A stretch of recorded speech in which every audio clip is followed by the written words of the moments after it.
Hey, I remember my password again. Hello, this is part number 3 of a video series in which I will go over the top 100 FFG cards of the Netrunner Reboot card pool. Quick reminder, this series is super beginner friendly, so if you're very new to Netrunner, you better start with the first video. If you're just new to Reboot, hi, we play a rebalanced and in some regards extended format of FFG's Android Netrunner until just before the Mumbat cycle. And as always, the link to this playlist and any websites of interest are in the description. This video got unexpectedly long again. Turns out Jinteki is just the most unique faction of all, so I won't only talk about the cards themselves, but also the role of agendas that are not 3-2s, of which Jinteki has a lot. I want, or rather have to go a little into the rules and the timing structure of a run. I will spend way too much time discussing the significance of one single card, introduce more archetypes and win conditions, and will have to clear up some terminology. For example, in the last video I used the term no advance to describe the play of installing an agenda without advancing it and then fully advancing and scoring it on the following turn. That terminology is not very common, to be honest. Most people will instead refer to this as never advancing, which I will also do from here on out.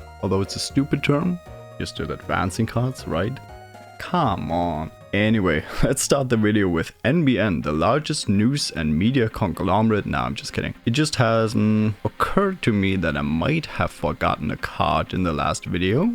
That was very intelligent. And that's Sweeps Week, a very simple and therefore easily forgettable one-cost operation. Gain 1 credit for each card in the runner's grip. That's it. If the runner has 5 cards in hand, this makes 4 credits, effectively turning it into a hedge fund you can play at 1 instead of 5, and this definitely has its merits. NBN is not a terribly rich faction, so being able to bounce back from low money with only 1 credit matters a lot, which results in this card being played 3 times in virtually every NBN deck. As the runner, you can of course try to play around this a little. If Sweepspeak makes less than 4 credits, it quickly becomes very bad, so keeping your grip size low is not a bad idea, especially since in Reboot there are also 2 new 3-2 agendas that either give you an even larger grip size or punish you more for having a lot of cards in the grip. On the other hand, if you keep your hand size too low, you are of course vulnerable to Scorched and other damage stuff, so pick your poison, eh?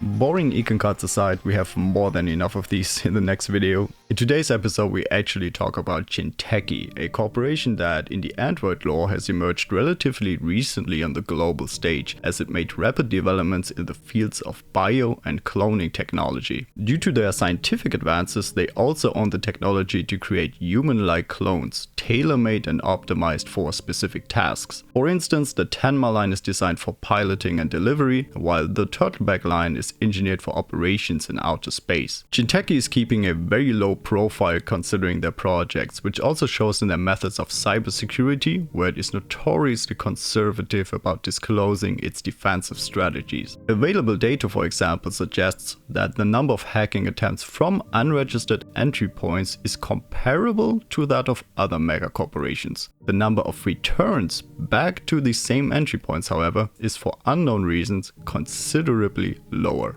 Recently, rumors are also circulating about clone projects exploring the potential of human psionic abilities, but such claims are quickly dismissed by credible scientists.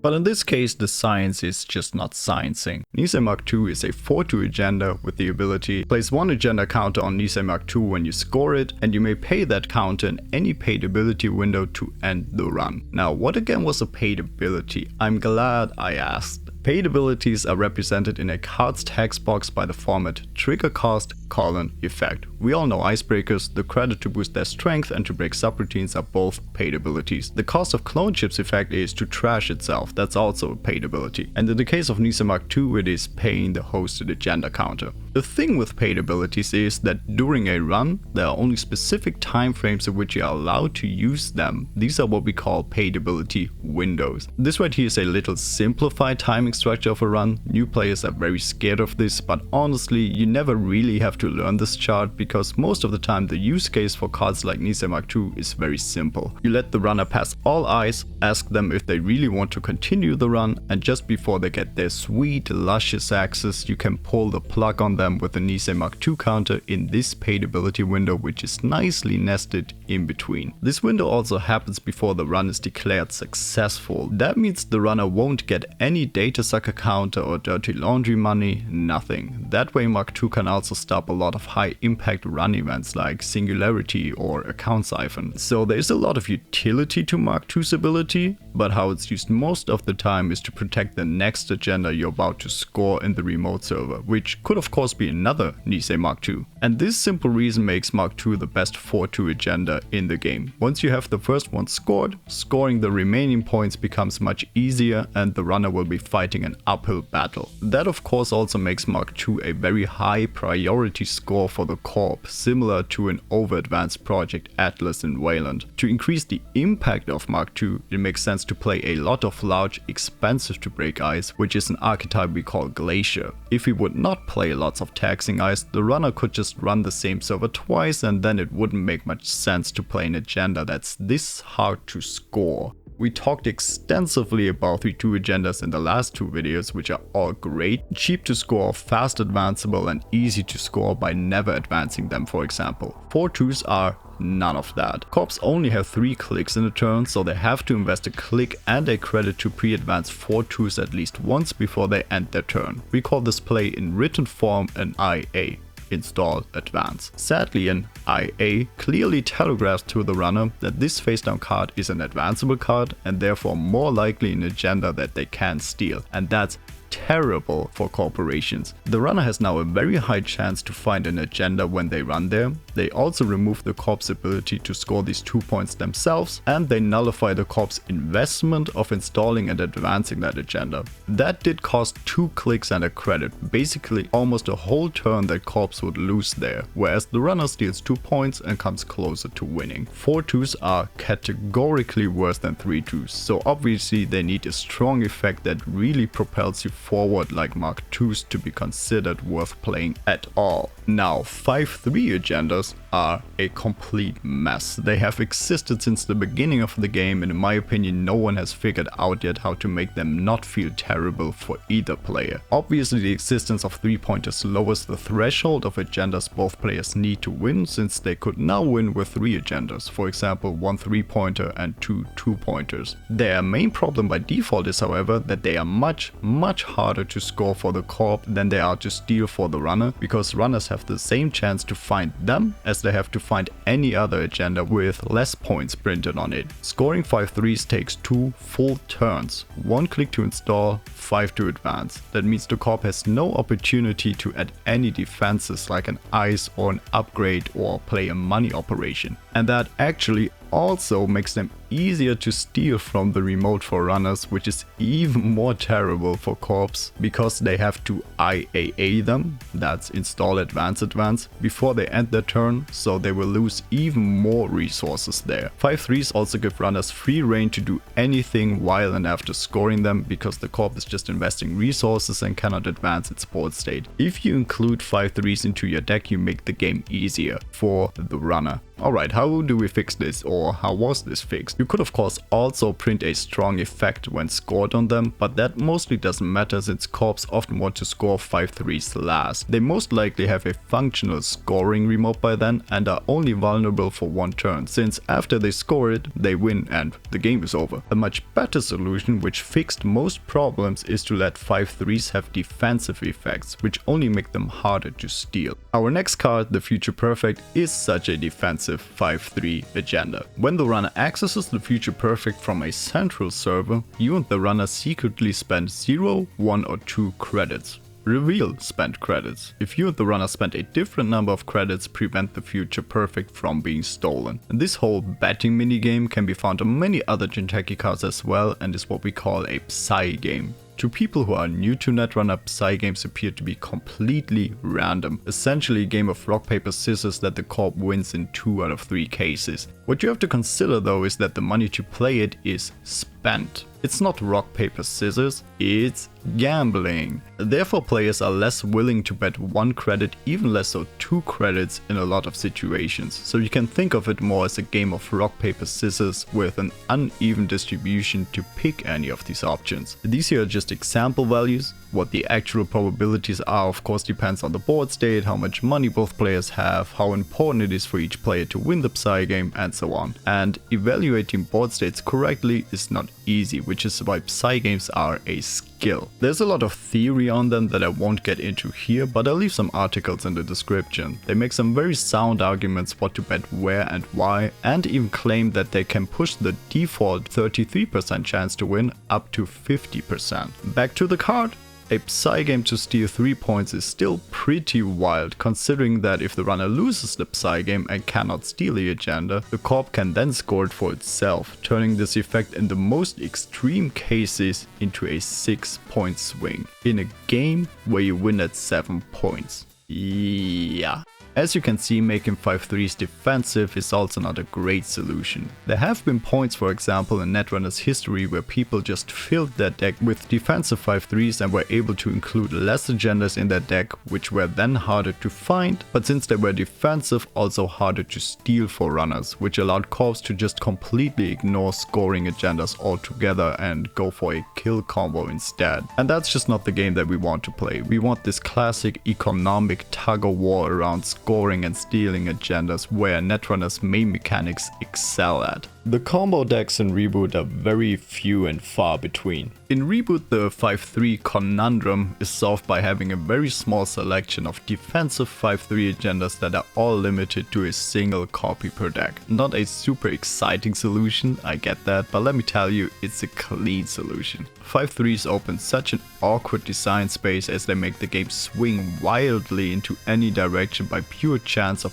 which player ends up finding them, so I think it's valid to have defensive 5-3s exist, be it in a more controlled environment. In the specific case of the Future Perfect, the balance change also happened in favor of aggressive runner decks, mostly criminals that need early steals to function. If Jinteki had a way to dodge these early steals with 3 the Future Perfects in their deck, these runner decks would get completely bodied by the whole Jinteki faction. Glacier and mid-range decks eventually score the Future Perfect themselves, whereas the lighter net damage based decks either try to make it look like a trap or more often use it to just dodge getting these 3 points stolen and then try to hide it with Jackson Howard, for example. And doing that is super necessary because the Future Perfect as a 5-3 is still hard to score, so it will spend a longer time in HQ than most other agendas. Therefore, in a lot of games, runners will manage to access it multiple times, and that will not only cost the corp more and more money to play the Psy games, but also increases the runner's chance to eventually steal it. But it's still a numbers game. One of my favorite plays is when I'm at 4 points to just search the Future Perfect with Fast Track, for example, and wish the runner good luck to find it in HQ and win the Psy game on their turn before I put it into the scoring remote where it's much better defended. Last, I want to repeat and emphasize here that the Future Perfect's effect is only active in central servers. If it's installed in a remote server, when corps are ready to score it, it becomes a completely blank 5-3 without any effect.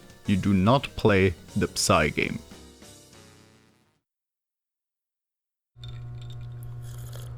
Caprice Nisei is a 3-cost 1-to trash upgrade with the text: whenever the runner passes all of the ice protecting the server, you and the runner play a Psy game.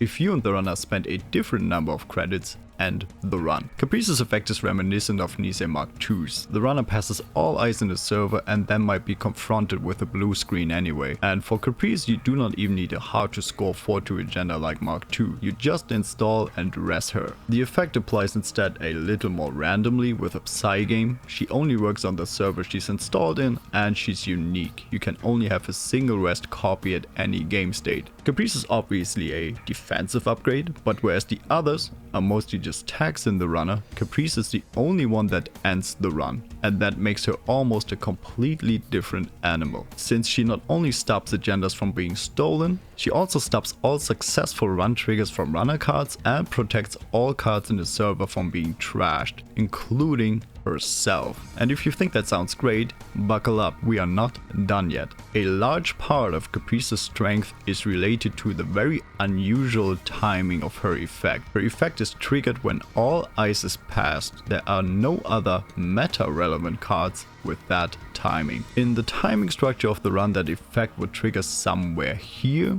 Then you play Caprice's side game and determine if the run ends or not. The kicker is that the window in which other upgrades can be rest or in which the Nisei MK II counter can be used to end the run comes after that. So with the rest Caprice Nisei and a scored Nisei MK II, the Psy game happens first, and in case the runner wins the Psy game, the corp can still just end the run with Mark II's agenda counter, which then also protects Caprice from being trashed. That's why in Jinteki lists you pretty much never see one without the other. They do a tremendous job at protecting each other, and once you have a Mark II scored and a Caprice in the scoring emote, the runner will have a very hard time to ever get into that server. In case that there are other additional defensive upgrades, the corp can also just wait for the result of the Psy game, and if it goes in the runner's favor, they can then rest the other upgrades, which saves money and keeps information hidden as long as possible. And this is where a lot of frustration comes from players with Caprice. The odds of the Psy game are already against runners, and on the off chance that they win the Psy game, chances are that they are still kicked out with a Nisei MK II counter and have to play the Psy game on the next run again.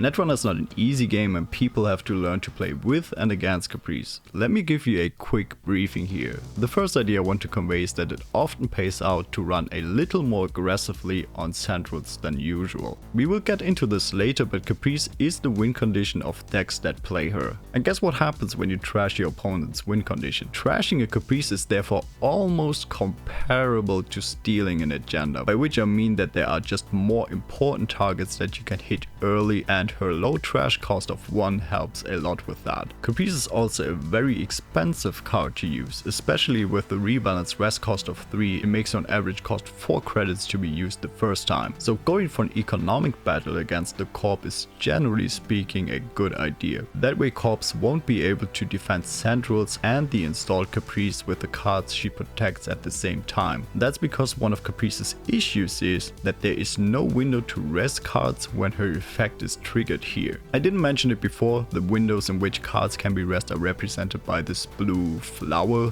thing. I just realized is the same symbol all restable cards have in their cost. Hey yo! The last possible window to have Caprice rest before effect is triggered is way up there, before the last ice is even encountered. That means if the innermost ice is already rest, you have to rest Caprice when the last ice is approached and not yet encountered, where icebreakers could be used, for example. This is something you have to keep in mind when you're the core player. And if the innermost ice is unrest, you have to rest it and Caprice in the same window. And this fact works a little in the runner's favor, who can then make a more educated decision if they want to break the last ice or not. Sometimes it's correct to just let the corp pay to rest Caprice and the innermost ice and not break the ice. In the mid game, that can be expensive enough to seriously hurt the corp. On the other hand, if you think breaking the last ice and playing the Psy game is not too expensive, you should just try it, because getting a rest Caprice trashed is often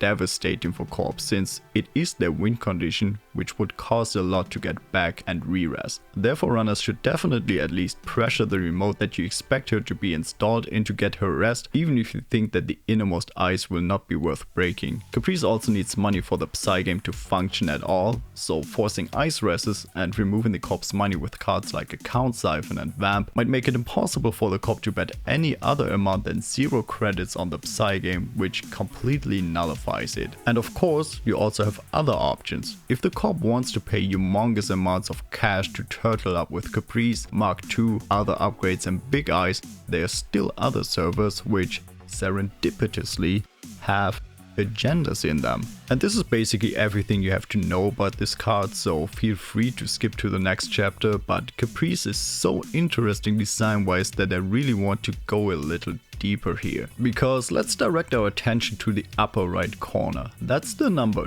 2, in a sense of Caprice being Reboot's second most important corp card. But whereas Jackson, the number 1, is played in almost every corp deck, Caprice is only played in a handful, namely slow Glacier decks. What's happening here? Jackson, as I discussed in last video, feels more like a game mechanic that happens to be printed on a card. He mostly addresses Netrunner's main problem of agenda flood or drought, leading to bad and boring games. And Caprice does something of a similar magnitude. In any game of Netrunner there are around 3 stages: early, mid and late game. In the early game, runners are stronger because the corp does not have all their defenses up and can be put into awkward positions by rezzing ice, and will run out of resources if they attempt to defend centrals and score agendas at the same time. In the mid game, corps can start to score most of their agendas because they have installed and rest ice on all relevant servers, whereas the runner is still spending time to find all their breakers and the money to pay for using them. In the late game, the advantage goes back to the runners. They are all set up, have installed all the breakers and have enough money to steal any agenda that is installed in the remote server.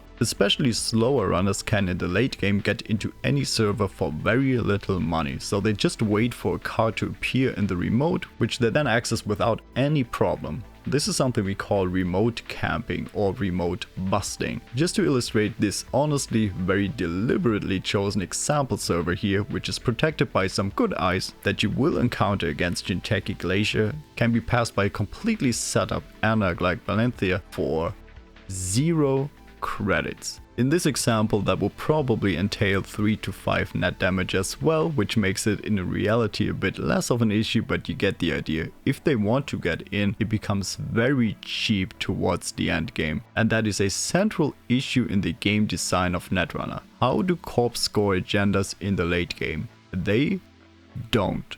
Especially 4-2 and 5-3 agendas that cannot be fast advanced and are telegraphed to the runner. Once the runner is set up, the game is essentially over. And that's where our heroine comes into play, because she turns this 100% guaranteed access into a just around 33% successful access. So as a single card, Caprice is Netrunner's only late game win condition for corporations, and thereby allows slow decks that protect all servers and score behind ice, namely Glacier, to exist at all. And the existence of Glacier is very important for the meta game of Netrunner. We have already seen the super fast rush decks like Grindel. On the other side, Caprice enables the very slowest Glacier decks, and this leads to around 2 things.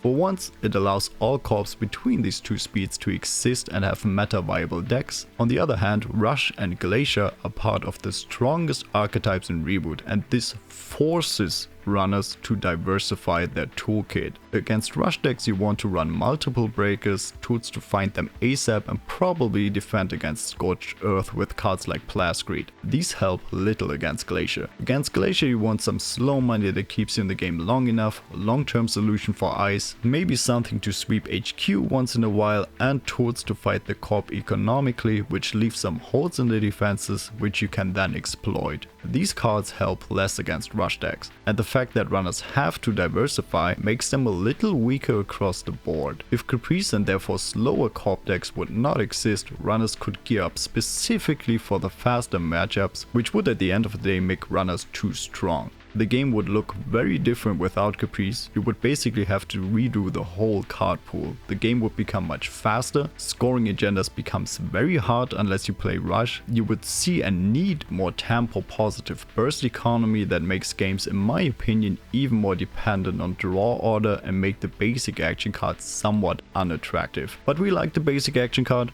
In a sense, it makes Netrunner. It should be a valid option that you have during your turn and not something that you loathe to use. Glacier's existence thanks to Caprice simply applies a certain speed to the meta that makes Netrunner function really well with its core mechanics. That's why Caprice is the second most influential corp card. In some corners of the broader Netrunner community, Caprice is a somewhat disliked card because having one of the game's most important effects revolve around the randomness of a Psy game can appear quite underwhelming. My counter argument is this game has randomness baked into it and it tastes great. Say you run R&D and see a completely random card off the top of the corpse deck. What are the odds of you finding an agenda there? With 9 to 10 agendas in 49 cards, the odds are around 1 in 5, and the odds of winning a Psy game are, at its lowest, a 1 in 3. That chance is much higher. And I already mentioned how bad it is for corporations to lose agendas from the remote server. Runners in this game are never supposed to get guaranteed accesses. Their job is to identify and hurt the corp where they are the weakest, calculate the moves for the highest success rate to find agendas, and deal with the corp's threats just long enough before they close the game. Let's go into a typical situation from the runner side. If you want to make a run here, what do you typically do? You calculate probabilities, and there are two big factors to it. First, what are my chances of getting into a server? And second, what are the odds of me getting something out of it, like an agenda for example. And what Jinteki Psy games with Caprice and the Future Perfect do is simply decrease the odds of these useful accesses. And they do that in those decks where the runner has an increased chance to get into a server. That means either in Jinteki, where a lot of ice does not end the run, or if it does, it's just kinda alright. Jinteki has no amazing ice. The other decks are Glacier, where the odds to get in when it's important approach 100% towards the end of the game. And this is, in my opinion, Jinteki's unique characteristic in Netrunner's color pie, a corporation with weaker defenses in exchange for runners getting worse accesses. The end result of this calculation is the same. Reboot is basically balanced around Caprice's fixed about 1 in 3 chance to win the Psy game. If a rich corp could just indefinitely end the run, it would break the game. If it only worked once for example, and a rich runner could run twice to 100% steal the agenda, it would completely defeat her purpose. And as I said, there is still enough counterplay without engaging with the Psy game. The leaner runner decks can force some reses and poke the Caprice server a few times to play the money war. The slower runner decks can just money and gear up to bash their head multiple times through the server. If for example you can afford to run the server with Caprice twice, you have a more than 50% chance to get in. That's also why she hates Parasite and Cutlery, which trash ice and therefore make repeated runs cheaper. And the more I think about it, the more elegant Caprice appears to me to solve these fundamental but deeper issues of Netrunner by extending the randomness of accesses, a core mechanic that is natural to Netrunner, to the late game where accesses are not random anymore. She fixes Netrunner where it breaks by design, similar to Jackson Howard. Some people on the Discord even say that Netrunner does not work without Caprice. I'm not fully buying into it yet, and I'm sure a lot of people watching this video won't agree with it, but you cannot deny that she's Reboot's most important card for the diversity and health of the metagame. Netrunner is a very competitive game, that's why there are some voices that are interested in making it more chess-like, so the better player is guaranteed to win. I don't really agree with it, especially since I think a card game with random draw order is not a great basis for this endeavor to begin with. The better player in Reboot definitely wins more games, but for a single individual game there is no guarantee. And that also makes the game more fun and less serious. Like, you could win here, you just have to hit this little paper fucking thing. The randomness and the suspense that the game creates on random accesses are what makes this game tick as an experience, and is a big part of why it is so great to begin with. It's just fun when your opponent runs R&D, you show them the top of your deck and see the light drain from their eyes, because you just successfully murdered them. And that's why Snare is possibly Netrunner's most iconic card. It's our first trap card in the top 50, or how they are called in Netrunner, ambushes. These cards always hurt the runner in some way when they access them. What Snare does is that if the runner accesses it from anywhere but archives, the corp may pay 4 credits to do 3 net damage and give the runner 1 tag. It's an ambush with 2 very big lose conditions for the runner printed on it. Do you want to run with less than 3 cards in hand? You die. Do you want to run last click?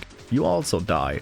Probably, since you will end your turn with a tag. The threat of Snare limits the amount of moves runners want to make. For example, runners often want to run last click because only then they might have the money or the breaker to get into a server, and the mere existence of Snare in the card pool makes this risky. Because Snare does not need to be installed to function, it very often serves as a kind of protection for central servers that might not be protected well by ice. It works great in all kind of Jinteki net damage decks, which I will get more into later. For 2 influence, Snare also works great in rushy Wayland decks, since they don't necessarily have the tools or the time to defend centrals and have the best punishment for the runner being tagged. Some Jinteki lists often just play a single copy of Scorched Earth exactly for this reason. If you're playing against Jinteki, no matter the build, Snare has to be respected. On the other hand, corps have to make sure to have at least 4 credits at all times. Otherwise, Snare gets accessed, does nothing, and is trashed for 0 credits, thereby also reducing the threat of future snares, which makes things much easier for the runner. But if you're really sneaky, Snare is still an asset, so it can be installed and accessed in a remote server. Some people also just love to include a copy of Snare randomly into any of their decks because it might unexpectedly trash an important card or even win you the game. It's a little on the cheesy side and competitively not really viable, but for a lot of people hitting your opponent with some random damage can be really exciting. I personally think that is a very linear way of thinking. Netrunner just has more to offer than simple net damage strategies. A much more sophisticated and honestly more cerebral way to play this game is to do excruciating amounts of net damage. That's the secret sauce. Fetal AI, the third and last 4-2 agenda in the top 50. If the runner accesses Fetal AI from anywhere but archives, they receive 2 net damage. And as an additional cost to steal Fetal AI, the runner must pay 2 credits. This is our only defensive 4-2 in the top 50. There are only 2 in the carpool as far as I know, the other being NAPD Contract. And like all defensive agendas, it does nothing when scored. Instead, Fetal's effect constrains the runner even more. Not only should they not run last click or with less than 3 cards in hand, they now also need to respect Fetal AI and have 2 credits left on every single run. Else they might access Fetal, receive 2 net damage, cannot steal it, and receive 2 more net damage the next time they might access it. Often it's very hard for runners to estimate if they will have that amount of money left, so they have less of an incentive to run. As a pure tax, 2 credits and 2 clicks to draw back the 2 lost cards is also plain solid. On another note, we already established that scoring 4-2s is hard to do, and since this one doesn't even have an effect when scored, the corp is very reluctant to do so. Hence it will often remain in HQ, which is where the snares live. This makes HQ runs against Jinteki even less attractive, especially as the game progresses. Multi-access is almost out of the question, as you can very well receive 2 to 9 net damage from Fetal AI and snares. Unfortunately, sometimes corps have to score it because they might have a scoring window and only access to Fetal AI in HQ. Previously, Fetal was a 5-2, which was more or less impossible or at the very least unreasonable to score. With a buff, it becomes much less irrational to score it, but it's still quite a tempo hit for the core. Fetal AI is amazing for these net damage based deck styles, but the pure defensive tags also makes it worth playing in slower Glacier decks. For that reason, Fetal is the most played Jinteki agenda. It must be respected at all times. Let's talk a little about net damage, because although they are not different mechanically, net damage behaves quite differently compared to meat damage in gameplay. Most of the time it happens during runs, it's much harder to avoid, but it comes in much smaller doses. And that behavior makes runners play around it differently. Because it is so hard to be avoided, runners often install their most important cards like icebreakers earlier than they are comfortable with. That can open a scoring window in the early to mid game. In the long run, however, net damage opens scoring windows with a principle that we call work compression. Let's take a look at Snare again. Purely economically speaking, 4 credits against 3 clicks to draw back up and a click and 2 credits to clear the tag is a very unexciting exchange. So what happens in a typical situation is that the runner might run with their first click with 5 cards in hand, accesses a snare, loses 3 cards and gains a tag, but also trashes the snare for 0 credits. To get back to where they started, they would have to draw back on click 2 and click 3, only to realize that they cannot draw to 5 cards and clear the tag with a single remaining click. it's impossible to go back to where they started. And that's the basic idea of work compression. It forces runners into situations in which they do not have enough clicks to deal with all threats on the board and remain unfazed because clicks are a limited resource. Having 100 credits and all breakers installed does not help when you have only one card in hand and no clicks to draw back up.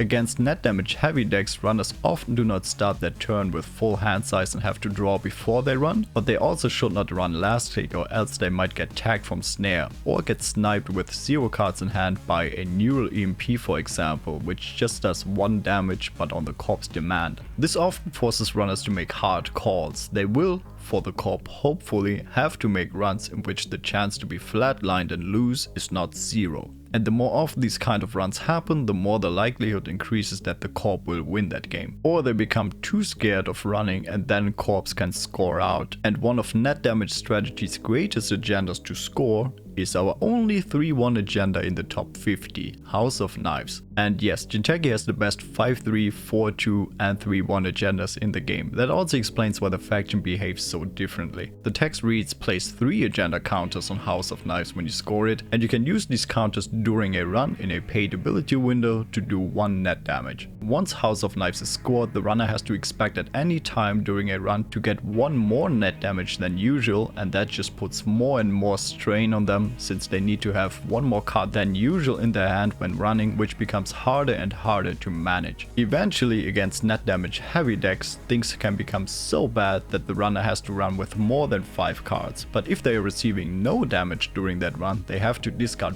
back to 5 at the end of the turn, which is just a waste of clicks and cards and another factor to the work compression. And House of Knives is great at exactly that. When the runner runs HQ for example, the corp knows best from the snares and Fetal AIs lingering there how much damage they might generously donate to the runner and can then best decide to do 1 more damage which might flatline the runner. Or they just bluff, they get to do it 3 times anyway. It's also just good value, taxing 3 clicks from the runner at the corp's choice might open a scoring window here or there. Last a quick reminder, House of Knives is a once per run ability, so it can be used multiple times during the same turn. People forget that because once per run is a very rare condition, whereas once per turn abilities are super common. A once per game ability is only reserved for the spiciest of meatballs, which is my headcanon for what's printed on this card. Philotic Entanglement, a limit 1 per deck 3-2 agenda. When you score Philotic Entanglement, do 1 net damage for each agenda in the runner's score area. I don't have much to say about this. It's in the top 50 because it's a 3-2 with an on-score effect that automatically makes it amazing. You can play it in any deck and do some occasional small scale damage, or play it with a lot of small 1-point agendas to do a lot of damage towards the end of the game. But if you draw it early, it's mostly just blank. Being a limit 1 per deck makes it really unreliable to construct any kind of strategy around it, and in my opinion it's also too rare for runners to really play around it. It's a great card that sometimes can actually win you the game in net damage heavy decks, or at the very least taxes a few clicks from the runner. Not much more to it. We already talked about this one in the Wayland video, Trick of Light, a 1-cost operation. When played, it allows you to move 2 advancement tokens from a card to another advanceable installed card. Being able to put 2 advancement tokens on a card with a single click makes this a fast advance tool. The drawback of this one is that it needs another installed card with 2 advancement counters on it. These are worth 2 clicks and 2 credits. That's basically a whole turn just to set it up. In Jinteki, Trick of Light has 2 additional problems. One is that there aren't that many advanceable cards in Jinteki. The other is that there are only 4 copies of unconditional 3-2 agendas in the faction that could be fast advanced. In faction, this can be played with ambushes. You can, for example, advance a Project Junebug twice, which then does 4 net damage when accessed, but if the runner chooses to ignore it, you can at least get that investment back to fast advance a 3-2 or a 3-1 agenda. Where Trick of Light works much better is in Wayland, which on the one hand has a lot of advanceable ice that gets stronger or cheaper when advanced, and on the other hand simply has more 3-2 agendas. Trick of Light is then used as a low influence include to fast advance their last agenda, where you often just need a single copy in the deck because Project Atlas can search it for you. In Jinteki, Trick of Light works best in Tennin Institute, which I will talk about when we get there, which is very soon, because we are done with the Jinteki cards in the top 50. Is there any ice? Nope. As mentioned, Jinteki's defenses are not that big of a deal. Instead, they mostly play taxing ice and make accesses worse with Psy games or net damage. But honestly, it's a little surprising. I'm not discussing ice in this video, but the largest buff to Jinteki in Reboot is that a lot of the ice has been made cheaper or better in another way, which is definitely worth something. It's also surprising considering that the only Jinteki identity in the top 50 is playing a lot of the faction's larger ice. Jinteki Replicated Perfection, or just RP, with a classic stat line of 45 cards and 15 influence, has a very interesting ability. The runner cannot run on remote servers. Ignore this ability until the end of the turn whenever the runner runs on a central server. RP, in a sense, also plays the work compression game, but not necessarily with net damage. Instead, it makes runners run out of clicks to contest any remote server, because against RP, runners have to make a run on any central server first before they are allowed to run on any remote. They do not need a successful run though, they only need to initiate it. And that's why RP likes to run a lot of spiky ice. An ice like Himitsu Bako that just ends the run is not spiky. A runner can encounter it, let the subroutines fire, and nothing else will happen to them. But a simple small ice like Pop always makes the runner pay 2 credits or 2 net damage when encountered. And it does not matter if they have a breaker or not, because using a breaker costs the same.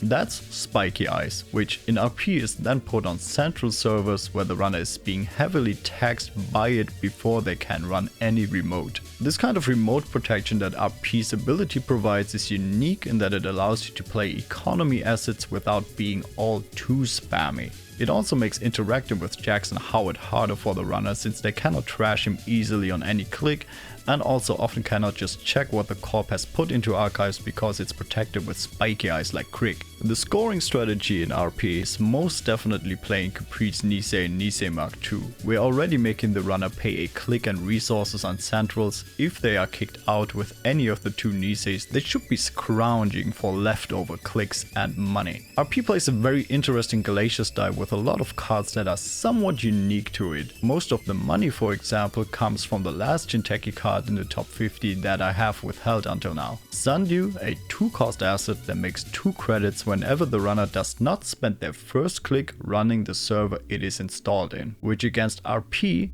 is impossible, so it just makes 2 credits every turn. For some players, RP is a little slow and boring because it doesn't need much ice to tax the runner and has no incentive to continuously put cards on the board like ETF. Instead, a lot of the early turns will be spent gaining 2 credits from Sundew and just clicking for 3 more credits. But I really don't get that critique.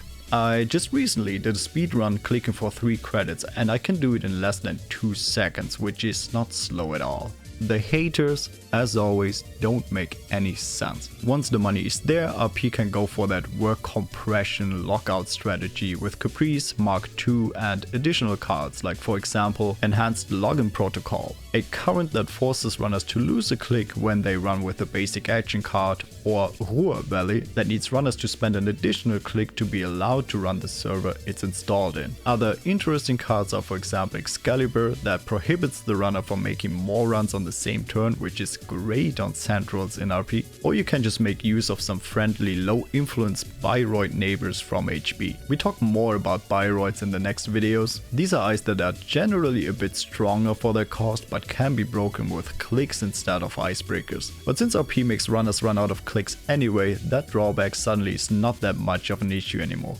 Currently we have 8 other IDs in the card pool. Let's get into these. First, the ID from the core set, Personal Evolution or just PE, with a deck size of 45 cards, buffed 17 influence, and the ability, whenever an agenda is scored or stolen, do 1 net damage. This is Jinteki's main ID for net damage centric decks. The additional damage does not only increase the work compression more and forces the runner to run with even more cards in the grip, it also hits the runner every time PE scores an agenda. If you're the runner playing against PE, you will not get to play most of your cards. You will treat them as health points instead. You install your breakers when you find them and then only the few cards that you deem absolutely necessary. Because of that, PE is one of the more divisive corps. Players put a lot of thought into every single card when deck building, and along comes PE and just says no. it can feel very foreign to what the rest of Netrunner looks like. That's why it's also not an easy matchup for newer players, since PE's toolbox is very unique to it and therefore expects a lot of additional card knowledge from the runner player. For the sake of an introductory video, let's mention a few of these. PE has, roughly speaking, two different playstyles. The go-to strategy is work compression with a never advanced scoring plan. It scores many small agendas behind ice and demands not only money from the runner but also their cards. And that way you have two angles to stop the runner from getting in. Cool includes a Hokusai grid that does 1 net damage on every successful run on the server it's installed in, Ben Musashi that works exactly like red herrings but demands 2 net damage instead of 5 credits to steal an agenda, and some small to medium size ice that requires an icebreaker and or just does damage to the runner. The other archetype is called Shell Game and is very ambush heavy. In Shell Game you install a lot of naked cards in remote servers, sometimes even advance them and just dare the runner to run them. Cards like Psychic Field trash all cards from the grip when accessed, and if the runner loses the Psy game, Junebug does 2 damage for every advancement counter on it, and maybe we occasionally install a Snare for fun. This style works because there are also cards that hurt the runner if they do not run them. That can of course be agendas or a card like Ronin that does 3 net damage on the corpse turn. There's also one card that the old school players watching this might have expected to see in the top 50, and that is Mushin Notion,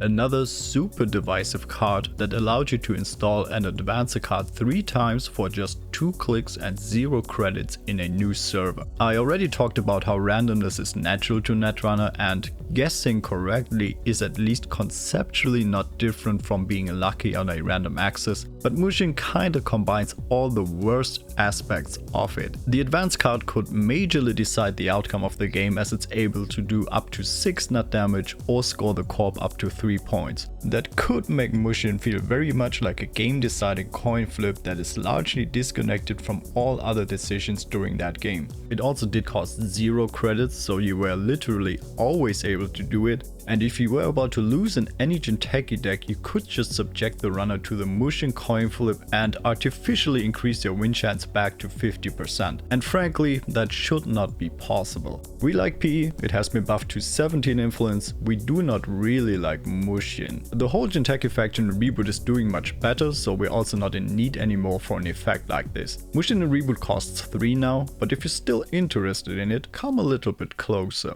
Okay. Don't tell anyone that you got this from me, but Mushin is still very playable in PE. Ice is a little cheaper and PE has more influence. There are some nice economy cards that this influence can go towards. If you choose to play it, just say something like, well, I just wanted to try it, but it seems so expensive now. You do not have this information from me. All PE decks of course play a lot of smaller agendas to make its ability fire as often as possible. House of Knives is perfect, but also Healer Hands since PE is a little poor, or Clone Retirement since it's a fast advanceable 2-1, and because the bad pup does not hurt too much because we care more about the runner's cards in hand than we care about their money. We of course also play Fetal AI for the work compression and Philotic Entanglement, which is perfect with a lot of small agendas. And then we have the Game Enders. If the runner ever ends the turn with no cards in hand, we can play 1 or 2 neural EMPs to do that last amount of damage on demand. Recently we also got a very influential card in the boosters, Carrington Flare, a limit 1 per deck card which does 2 damage on demand. This is very strong and we somehow did not manage to break it yet. You can come and try it for yourself. Breaking cards in Reboot gets you Medal of Honor. Good luck. Only happened twice until now with Egret, out of all things, because ignoring an Ice's subtype in any paid ability window turned out to be too strong. The second card I was told I'm not allowed to talk about, but I'll do it anyway. Oh crap. Let's pick up the pace a little. Harmony Medtech, 40 cards, 15 influence with the ability. Each player needs 1 fewer agenda point to win the game. So both players win on 6 points instead of 7. This was probably better when you could play 3 copies of each the Future Perfect and Global Food Initiative, which allowed you to hide them from the runner and only needing to score 2 for yourself. But since they're both a limit 1 per deck in Reboot, that's not possible anymore. Harmony Medtech was never good in FFG times and now it's probably even worse. Citation needed. Some voices in the community say that this can be played with 2 pointers where you just rush to 4 points and fast advance to the last agenda. I can see that because you could accomplish that in the mid game, which is quite good. Wayland Rush, for example, sometimes sits on 6 points and just gets remote busted by runners, and that obviously cannot happen here. That's probably also the reason why Hardtech has not received more influence. 15 is very conservative and things likely become too cheesy with biotic labor. I wouldn't go as far as to call this Jinteki's Rush ID, but that's probably the only archetype this is good at. We have a much better ID that can fast advance all its agendas in Jinteki, and that is Tennin Institute. When your turn begins, it lets you place 1 advancement token on a card if the runner did not make a successful run during their last turn. Getting an advancement counter for free is good value, that's a click and a credit. That's more than any other ID makes you in our card pool. But not letting the runner make a successful run is of course not easy, unless you could, for example, focus all your defenses on central servers and only protect the 3 of them, which Tennin can do. Tennin can play a remoteless fast advance deck. A lot of this will be reminiscent of what I said for because we built it in the Wayland video. Most of your influence will go towards advanceable Wayland eyes to make it harder and harder for the runner to make a successful run. The advancement tokens then go towards Trick of Light that you can recover with Archived Memories and Jackson Howard. There are also several fast advanceable agendas to choose from. We already saw Brain Trust and Philotic. We also have Medical Breakthrough that lowers its advancement requirement for every stolen and scored copy, so it becomes a 3-2 and then a 2-2, and again Adaptive NetBrains, which becomes a 3-2 if there's a single card with 4 advancement counters on it. And of course Tennin plays Anglerfish, the only advanceable ice in Jinteki, which does a bunch of net damage and at 4 strength is not very easy to break. Next we have 3 IDs in a trench coat. The curious thing about Jinteki Biotech is that this one is a single ID with 3 different backsides: the greenhouse, the brewery and the tank. And you choose a single one of these after your mulligans, which will be on the backside of Jinteki Biotech without the runner knowing which one you chose. But then at any point you can pay 3 clicks to flip to the backside and trigger the ability. The greenhouse now lets you put 5 advancement counters on a card. This lets you never advance a 5-3 agenda, which is probably the best of the backsides. The brewery lets you spend 3 clicks to do 2 net damage. Not terrible, that can catch some runners off guard. There's more potential for combo stuff here. For example, you can use Biotic Labor to gain a click and then Neural EMP or Carrington Flare to do up to 4 damage on your turn. And last, the tank just lets you shuffle archives back into R&D, which is the worst of the 3 and has in history only been a real consideration when you play against Noise, who mills cards from R&D. We can safely yeet it. This is Jinteki Biotech. The strength comes from the runner not knowing if you can never advance a 5-3 or combo up to 4 net damage on your turn once. Corps can choose if they want to build a deck that specifically is geared towards one of these backsides or could theoretically use both. Now this one is pod racing. Nisei Division, 45 cards, 15 influence. Whenever you and the runner reveal secretly spent credits, which means after you play Psygame, gain 2 credits, instead of previously just 1. This is one of the very few non-Glacier IDs that can afford to play Caprice Nisei. Not only do you always have the money to play the Psygame, you also might make some money whenever you bet less than 2 credits. That makes Nisei Div's game plan very simple. 3 Caprice Nisei, 3 Nisei MK II, operation based economy because you cannot protect Sundews like RP, and go.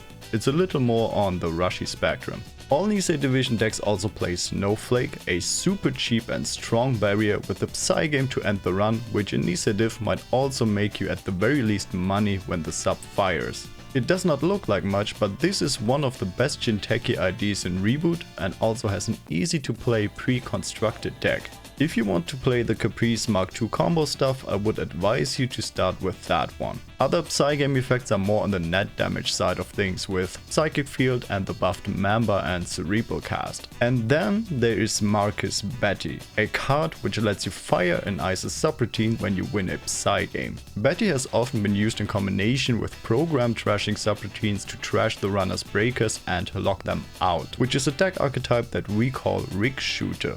and the rig shooter experience in Netrunner has always been a little iffy. Either it's not good enough or it's plain cheesy because it hurts criminals much more than the other two factions. There was a point in the past where rig shooter was very legit but also very disliked, since getting your stuff trashed from nowhere feels quite bad. In Reboot's recent past, rig shooter with Marcus Betty in Nisei Division got a little bit too consistent and resulted in Marcus Betty also getting nerfed to a limit 1 per deck. I'm saying that a lot in this video, Jinteki is just too spicy of a faction. But yeah, rig shooter is another very divisive archetype. The best leftover ID to try it in Reboot is possibly the next one. Chronos Protocol, 45 cards, now 17 influence, and the ability for the first net damage the runner suffers each turn, you may look at the runner's grip and select the card that is trashed. The few Magic players watching this video might have a reaction to this, since it looks an awful lot like Thoughtseize, which for what it's worth, Chronos Protocol can be on every single turn. But an effect like that matters much less in the game of Android Netrunner. You of course need a source to do the net damage first. Cards like House of Knives and Hokusai Grid are great includes to help to get repeated instances of unavoidable small damage that are a little more under the corp's control, but also runner decks are mostly quite simple. They consist of money, card draw, tools to deal with ice, and occasional multi-access tools. There are very few synergies in the sense of specific cards needing other specific cards to function better or function at all. Netrunner is rather a game of board state evaluation and risk assessment, so you will have a much harder time to brick your opponent compared to Thoughtseize and Magic. However, the only card type here that is somewhat necessary for runners to play this game are icebreakers. So what you can attempt to do in Chronos Protocol is to snipe the runner's breakers from the grip with Newell EMP so they cannot get past your eyes. But as I said, rig shooter is not super great because almost all Anarchs and Shapers play clone chip to get programs back from the heap. There is, however, one of my top 3 most disliked Netrunner Reboot cards, Chronos Project, that removes all cards in the heap from the game. This cutie here sometimes finds its way into near competitive decks to cheese out wins against Shapers, but luckily it's not a consistent strategy. But let's step away from that rig shooter stuff, since besides it, Chronos Protocol is actually not that bad of an identity. Runners install their breakers the moment they find them. That is already a little awkward for them.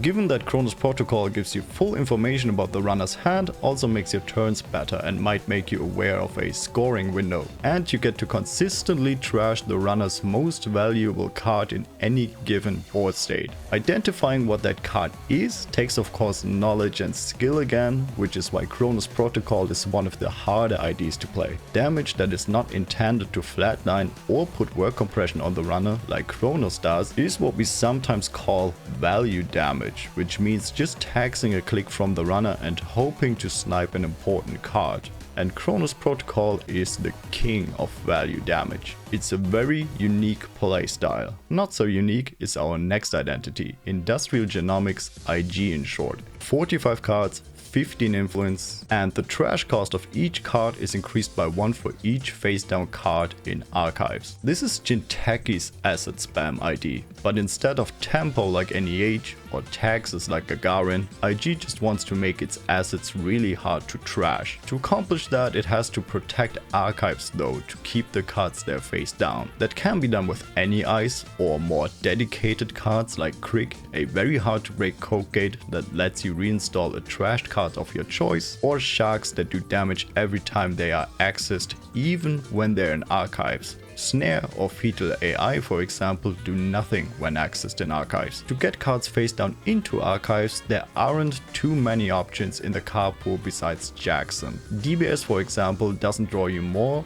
but better cards. What helps a lot here is the new recycling plant, which draws you cards, makes you money, and lets you trash cards from HQ, which lets you put them face down into archives. As to what assets to play, there are what feels like a million, and there were a lot of good ones in the boosters as well.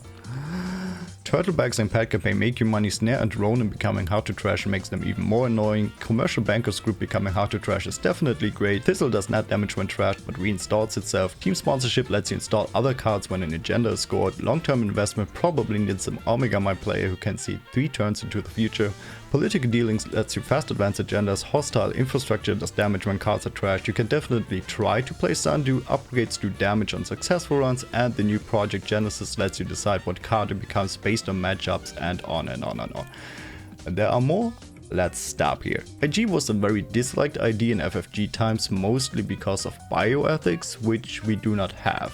That's a card from Mambad. Yeah.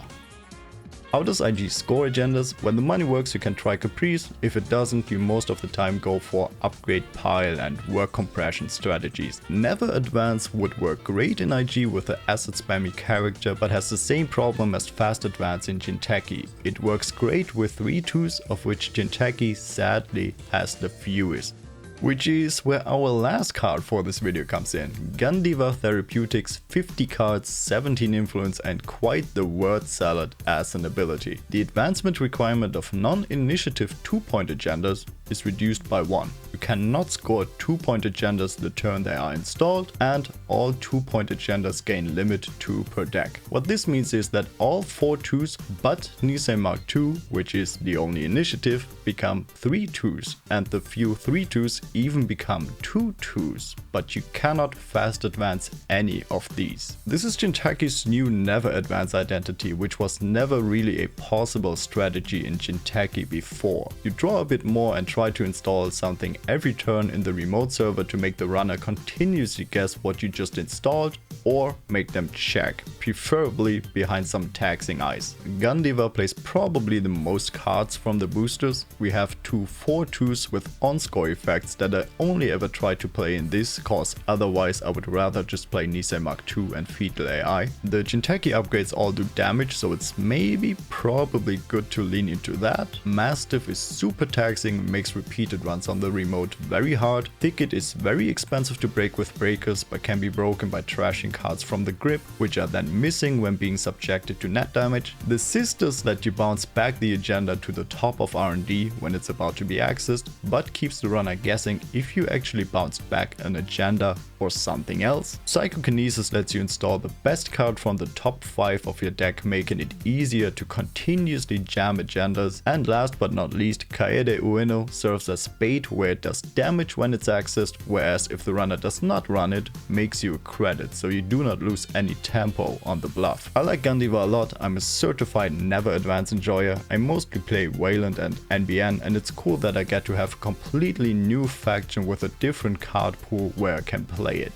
Alright, amazing that you watched until here, thanks a lot for that. See you in the next video where we talk about Haas Bioroid.